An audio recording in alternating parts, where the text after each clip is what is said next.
Students, last video हम लोगों ने स्टडी की थी पदार्थ और पदार्थ की अवस्थाएं, यानी कि पदार्थ होता क्या है, पदार्थ के गुण क्या होते हैं और पदार्थ की विशेषताएं क्या होती हैं, जो कि बीटीसी फर्स्ट सेमेस्टर के साइंस का लेसन नंबर 6 जो कि लास्ट लेसन है उसका फर्स्ट पार्ट था।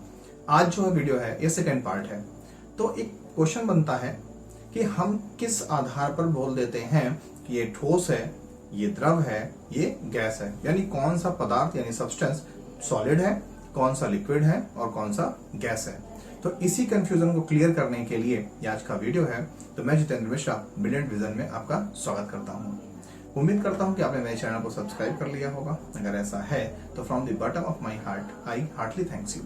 अगर आपने ऐसा नहीं किया है तो प्लीज रिक्वेस्ट है कि आप कर लीजिए, जिससे कि मेरे अपडेट्स आपको मिलते रहें। तो प्रश्न ये बनता है कि हम किसे ठोस कहते हैं या सॉलिड्स क्या होते हैं। तो अगर हम परिभाषा की बात करें तो वे पदार्थ जिनका आयतन व आकार निश्चित होता है ठोस कहलाते हैं, यानी दो substance whose value and shape is definite are known as solids। तो जैसे मेज है, कुर्सी है, पेन है, मोबाइल है, लैपटॉप है या ऐसा कोई भी चीज है जिसका आयतन और आकार दोनों को हम जबरदस्ती ही चेंज कर सकते हैं, अपने आप वो चेंज नहीं होते, उन्हीं को हम ठोस कहते हैं, जिससे जिनका आकार फिक्स हो। तो क्वेश्चन ये बनता है कि ठोसों का आयतन और आकार यानी वैल्यूम और शेप फिक्स क्यों होती है। तो ये राज छिपा हुआ है इनकी प्रॉपर्टीज में। तो अब हम स्टडी करते हैं कि ठोसों के गुण क्या है, यानी प्रॉपर्टीज ऑफ सॉलिड्स। तो अगर हम ठोस के प्रॉपर्टीज की बात करें तो जो इसकी सबसे खास फर्स्ट प्रॉपर्टी है, आकृति व आयतन निश्चित होता है। तो इस लाइन को आप कई बार सुन चुके हो कि शेप और साइज यानी आकृति और आयतन निश्चित होता है, बट प्रश्न बनता है क्यों। तो ऐसा इसलिए होता है कि आपने पीछे वीडियो पढ़ा था कि सभी पदार्थ छोटे छोटे कणों से बने होते हैं। तो ठोस में ये जो कण होते हैं, जिनको आप एटम यानी परमाणु भी कह सकते हो, ये एक दूसरे से बहुत ज्यादा चिपक कर लगे होते हैं, जिसको आप बोल सकते हो प्रबल आकर्षण बल से, यानी स्ट्रॉन्ग फोर्स ऑफ अट्रैक्शन से जुड़े होते हैं, जिससे इनको और दबाया नहीं जा सकता ताकत लगा करके, बल लगा करके। इसीलिए इनका आयतन और आकार निश्चित होता है। सेम ऐसे समझिए कि आपने एक ईंट ये रखी, एक ईंट ये रखी, बीच में गैपिंग है ना। तो अगर आप इन ईंट को इधर से दबाओगे तो ये इतना जो है आगे पास में आ जाएगी। तो आयतन इतना था, अब इतना हो गया। घटा कि नहीं घटा? क्यों घटा? क्योंकि अणुओं के बीच में दूरियां थी। लेकिन ठोसों के साथ क्या है, कणों के बीच में कोई गैपिंग नहीं है, इसलिए अगर आप इधर से बल लगाओगे तो जितने थे उतना ही वो रहेगा। बहुत ज्यादा फोर्स लगाने पर इनके आयतन में चेंजिंग आ सकती है। तो कोई अगर आपसे पूछे कि ठोस का आयतन और आकार निश्चित क्यों होता है, तो आपका जवाब होगा कि क्योंकि सर उनके अणु बहुत पास पास होते हैं और उनके बीच में बहुत ही स्ट्रॉन्ग फोर्स ऑफ अट्रैक्शन यानी प्रबल आकर्षण बल होता है। नेक्स्ट पॉइंट है, ठोस का घनत्व उच्च होता है। तो घनत्व का मतलब होता है डेंसिटी। डेंसिटी का मतलब होता है कि पर यूनिट एरिया में, एकांक क्षेत्रफल में कोई पदार्थ कितना है। तो जैसे मान लीजिए कि एक कमरा है, उस कमरे में 10 लोग बैठे हुए हैं, तो कमरे में क्या है, भीड़ है, यानी कमरे का घनत्व तो ज्यादा है। लेकिन उसी कमरे में अगर 20 लोग आके बैठ गए तो कमरे में डेंसिटी यानी घनत्व और ज्यादा हो गया। उसी कमरे में 30 लोग अगर आके बैठ गए तो कमरे में डेंसिटी और ज्यादा हो गई। तो डेंसिटी का मतलब होता है कि किसी स्पेसिफिक क्षेत्र में कितने कण रखे हुए हैं। तो आपको मालूम है कि ठोस के पदार्थ के जो कण हैं एक दूसरे के बहुत पास पास होते हैं, इसलिए ठोसों का घनत्व ज्यादा होता है और इनको पीट करके और ज्यादा दबाया नहीं जा सकता। तो याद रखिएगा कि सॉलिड यानी ठोस की जो डेंसिटी यानी घनत्व होता है वो उच्च होता है। नेक्स्ट, गलनांक व क्वथनांक उच्च होता है। तो गलनांक का मतलब होता है कि किसी ठोस के अणुओं के जुड़ने की व्यवस्था को ब्रेक कर देना, जिससे कि वो ठोस से द्रव में बदल जाए। तो ऐसा करने में क्या होगा कि हमें फोर्स बहुत लगाना पड़ेगा। क्यों? क्योंकि अभी आपने पीछे ठीक पढ़ा है कि कणों जो होते हैं ठोस के बहुत ताकत से जुड़े होते हैं। तो जब ये बहुत ताकत से जुड़े हुए हैं तो इनको तोड़ने में हमें बहुत ज्यादा फोर्स लगाना पड़ेगा, और जब फोर्स बहुत ज्यादा लगेगा इसका मतलब क्या हुआ कि इनका गलनांक यानी मेल्टिंग पॉइंट और क्वथनांक यानी बॉइलिंग पॉइंट हाई है, यानी कम ताप पर ये ना तो गलेंगे ना उबलेंगे। नेक्स्ट, कणों की जालक व्यवस्था होती है। जालक व्यवस्था का मतलब होता है कि लैटिस अरेंजमेंट, यानी कि कणों के लगने का एक फिक्स स्थान होता है। तो चूंकि अभी आपने पढ़ा है स्टार्टिंग में ही कि ठोस के कणों का आयतन एवं आकार निश्चित होता है। तो आयतन और आकार निश्चित क्यों होता है? क्योंकि इनके कण एक दूसरे के बहुत पास लगे होते हैं। तो जब कण बहुत पास लगे होंगे तो कणों के लगने की एक व्यवस्था बन जाएगी। इसी व्यवस्था को हम जालक यानी जाल कहते हैं। नेक्स्ट पॉइंट है कि ठोस असंपीड्य होते हैं। तो पहले समझो संपीड्य क्या है, कंप्रेसिबिलिटी क्या है। कंप्रेसिबिलिटी यानी संपीड्यता वो गुण है कि अगर हम किसी पदार्थ पर बाहर से बल लगाएं तो उसका आयतन या तो घट जाए या तो उसका आयतन बढ़ जाए। लेकिन चूंकि ठोस के अणु एक दूसरे के बहुत पास पास होते हैं, इसलिए इनमें बाहर से दबाने पर भी इनमें कोई बदलाव नहीं आएगा, यानी ठोस के अणु असंपीड्य होते हैं। इंग्लिश में नॉन कंप्रेसिबल होते हैं। इनको और कंप्रेस यानी दबाया नहीं जा सकता। कोई पूछे क्यों, तो आपका जवाब होगा कि सर इनके अणुओं के बीच प्रबल आकर्षण बल होता है। बहाव की प्रकृति नहीं होती है। तो जिन भी कणों के बीच में गैपिंग होती है, जैसे पानी, द्रव, तो उनमें बहने गुण पाया जाता है। लेकिन चूंकि ठोस के कणों के बीच में जरा भी गैपिंग नहीं होती है, बहुत कम गैपिंग होती है, इसलिए इनमें बहने का गुण नहीं होता। नेक्स्ट है ऊर्ध्वपातन, मोस्ट इंपॉर्टेंट है। 100% सेमेस्टर एग्जाम में प्लस आपके टेट में, सुपर टेट में बहुत पूछा जाता है। तो पहले समझते हैं सब्लिमेशन यानी ऊर्ध्वपातन होता क्या है। इसकी परिभाषा भी मोस्ट इंपॉर्टेंट है। तो कोई भी ऐसा ठोस पदार्थ, पहले समझते हैं, कोई भी ठोस अगर आप गर्म करोगे तो वो गर्म होने के बाद किसमें बदल जाएगा? द्रव में, यानी पानी में। बर्फ को गर्म करो, पानी, और गर्म करो तो भाप में यानी गैस में बदल जाएगा। लेकिन कुछ ऐसे ठोस होते हैं जो सीधे गर्म करने पर गैस में बदल जाते हैं, यानी बीच की जो अवस्था है कि गर्म हो तो किस में बदल जाए? द्रव में, द्रव से गैस में। तो द्रव वाली अवस्था गायब है। सीधे आपने गर्म किया तो ठोस सीधे गैस में बदल जाएगा। इसी गुण को ऊर्ध्वपातन कहते हैं। यानी किसी भी ठोस का गर्म करने पर या गर्म होने पर ठोस अवस्था से सीधे गैसीय अवस्था में परिवर्तित हो जाना ही ऊर्ध्वपातन यानी सब्लिमेशन कहलाता है। Mean the change of solid direct into the gas is known as sublimation. इसका एग्जाम्पल आपने देखा है कपूर में। कपूर जिसको आप कैम्फर बोलते हो, अगर कपूर को हम खोल कर रख दें तो कुछ वक्त के बाद कपूर गायब हो जाएगा। दूसरा है अमोनियम क्लोराइड, ये भी गायब हो जाता है। नेफ्थलीन जिसको आप कुनैन की गोली बोलते हो, सफेद रंग की गोलियां होती हैं, कपड़ों में आप रखते हो, वो भी कुछ समय के बाद धीरे धीरे छोटी हो जाती हैं। क्यों? क्योंकि वो सॉलिड से गैस में कन्वर्ट हो जाती हैं। और इसी सब्लिमेशन प्रोसेस के कारण वो कपड़े के अलमारी में फैली रहती है उसकी गंध, और कीड़े उसके पास तक नहीं आते। नेक्स्ट पॉइंट है प्रसरण, जिसको हम बोलते हैं डिफ्यूजन। डिफ्यूजन मैंने भी पीछे आपको समझाया था कि किसी भी पदार्थ का उपलब्ध स्थान में समान रूप से फैल जाना।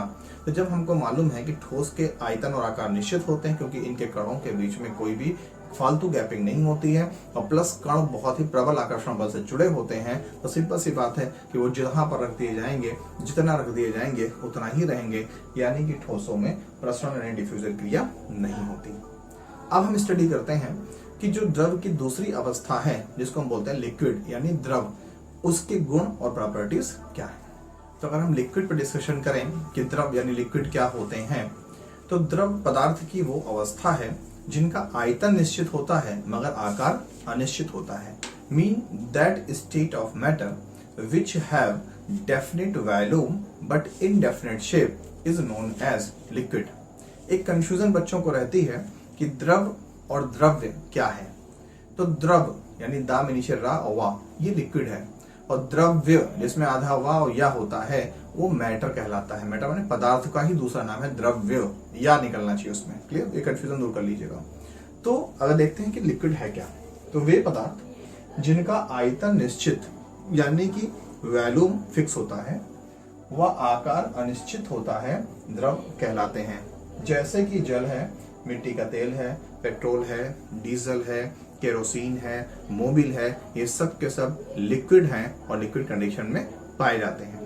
अब हम डिस्कस करते हैं कि इन लिक्विड्स की प्रॉपर्टीज क्या होती है, यानी द्रव के गुण क्या होते हैं।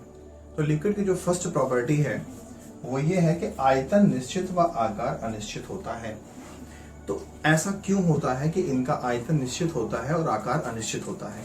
इसका सीधा सा कारण है कि द्रव यानी लिक्विड के कणों के बीच में गैपिंग होती है, यानी बीच में खाली स्थान होता है, और इसी खाली स्थान के कारण अगर हम इनको दबा दें तो ये सिकुड़ कर कम स्थान ग्रहण करेंगे, यानी कि इनका जो आकार है वो बदल जाएगा, लेकिन आयतन निश्चित रहेगा।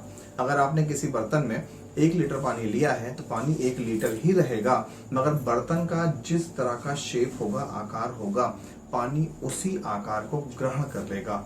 इसीलिए द्रव का आकार अनिश्चित और आयतन निश्चित होता है। नेक्स्ट है घनत्व ठोस से कम होता है। तो अभी आपने पीछे पढ़ा था कि जो ठोस होते हैं इनके अणु एक दूसरे से बहुत ताकत से जुड़े होते हैं, यानी स्ट्रॉन्ग फोर्स ऑफ अट्रैक्शन से, तो इनको दबा पाना मुश्किल होता है। लेकिन जो द्रव होते हैं इनके अणुओं के बीच में थोड़ी सी गैपिंग होती है, इसीलिए ठोस की तुलना में, यानी इन कंपेयर ऑफ सॉलिड्स, इनका जो घनत्व होता है, डेंसिटी, वो कम होती है। नेक्स्ट है ठोस की तुलना में संपीड्य होते हैं। संपीड्य का मतलब कंप्रेसिबिलिटी। मैंने पीछे समझाया था कि अगर किसी भी पदार्थ को हम दबाव डालें, बल लगाएं, तो वो सिकुड़ जाए, यानी उसका आयतन घट जाए। तो ये गुण ठोस में नहीं पाया जाता, ये नाम मात्र को पाया जाता है। मगर जो लिक्विड होते हैं इनके अणुओं के बीच में खाली स्पेस होता है, इसीलिए अगर इनको दबाया जाए तो ये ठोस की तुलना में दब जाएंगे, यानी कि द्रव में ठोस की तुलना में संपीड्यता यानी कंप्रेसिबिलिटी पाई जाती है। नेक्स्ट, क्वथनांक ठोस से कम होता है। तो हमें मालूम है कि ठोस के अणुओं के बीच में फोर्स ऑफ अट्रैक्शन बहुत जबरदस्त होता है, इनके अणुओं के बीच में खाली स्थान नहीं होता, इसलिए ठोस के अणुओं को अगर हम गलाने के लिए कोई भी काम करेंगे तो ज्यादा एनर्जी लगेगी। लेकिन ठोस की तुलना में द्रव के अणुओं के बीच में खाली स्पेस होता है, यानी खोखले होते हैं, तो इनको गलाना या इनको उबालना यानी क्वथनांक करना ये ठोस की तुलना में कम होता है। तो अगर सरल भाषा में बोलें तो द्रव का क्वथनांक लो होता है। क्वथनांक क्या होता है अभी आके हम स्टडी करते हैं। नेक्स्ट, बहने का गुण होता है।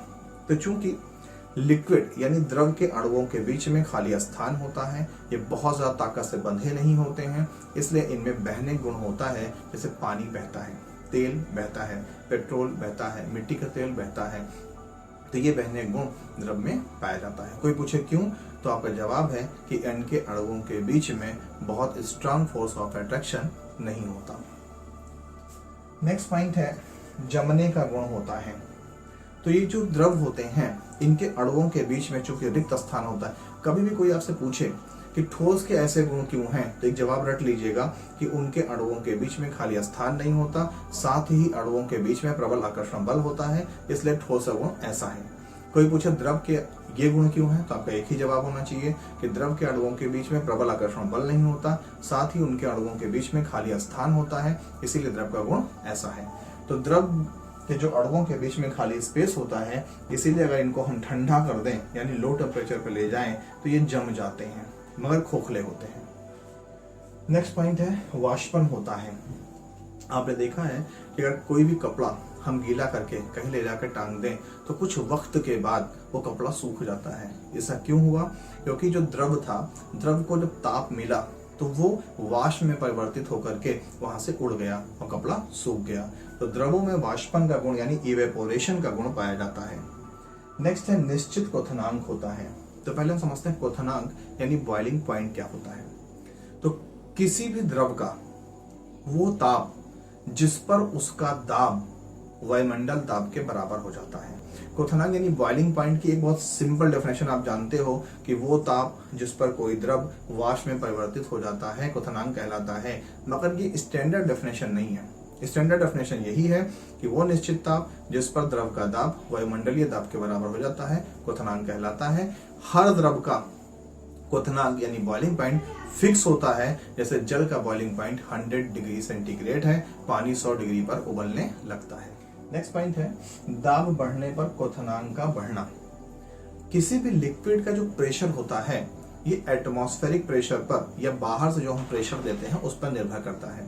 अगर हम किसी द्रव में प्रेशर बढ़ा देंगे तो मानी सी बात है कि उसके अणु कहाँ आ जाएंगे, पास पास आ जाएंगे, और जब अणु पास पास आ जाएंगे तो उसका बॉइलिंग पॉइंट बढ़ जाएगा, क्योंकि अणुओं को दूर करने में ज्यादा एनर्जी लगेगी।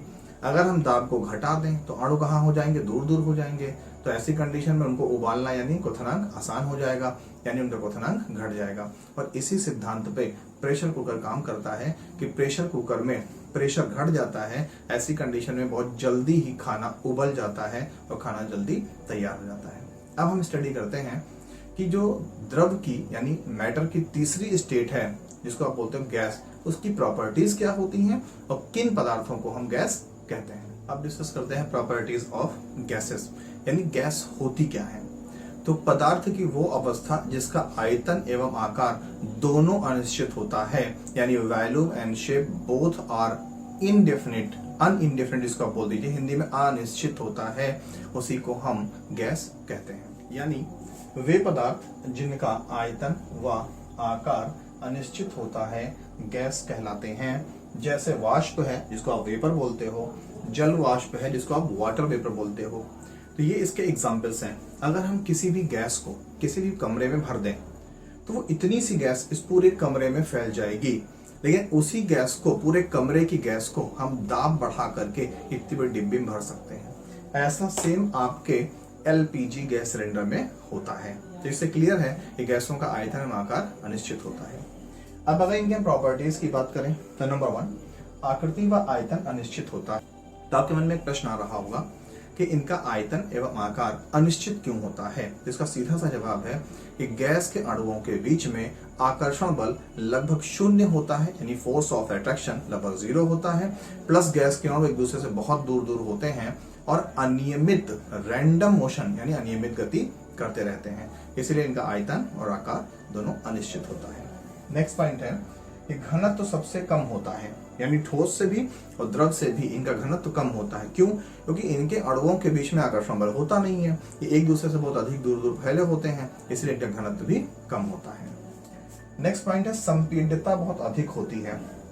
तो चूंकि गैस के अणु बहुत दूर दूर होते हैं तो बल बढ़ा करके इनको पास लाकर इकट्ठा कर देना आसान है, यानी इनमें कंप्रेसिबिलिटी बहुत ज्यादा होती है, इनको दबाया जा सकता है बहुत ज्यादा। एग्जाम्पल समझिए, आपके घरों में जो एलपीजी सिलेंडर यूज किया जाता है वो वास्तविकता में है क्या, वो गैस है, लेकिन इस तरह प्रेशर बढ़ा दिया गया है कि वो कन्वर्ट किस में हो गया, लिक्विड में। तो इसका फायदा ये हुआ कि ज्यादा मात्रा में गैस दाब बढ़ा करके बहुत लिक्विड में यानी द्रव में कन्वर्ट करके एक छोटे से बर्तन में आपने रख लिया इतने बड़े सिलेंडर में, और महीने भर का खर्चा आपको चल रहा है। जैसे ही नॉब दबता है तो अंदर क्या है, सिलेंडर में द्रव है, लिक्विड है, और जैसे ही बाहर आती है गैस बदल जाती है। इससे क्या फायदा हुआ कि हमने कम स्थान में ज्यादा पदार्थ भर लिया, इसलिए उसका नाम है एलपीजी, लिक्विफाइड पेट्रोलियम गैस, यानी लिक्विड में बदला गया पेट्रोल का गैस।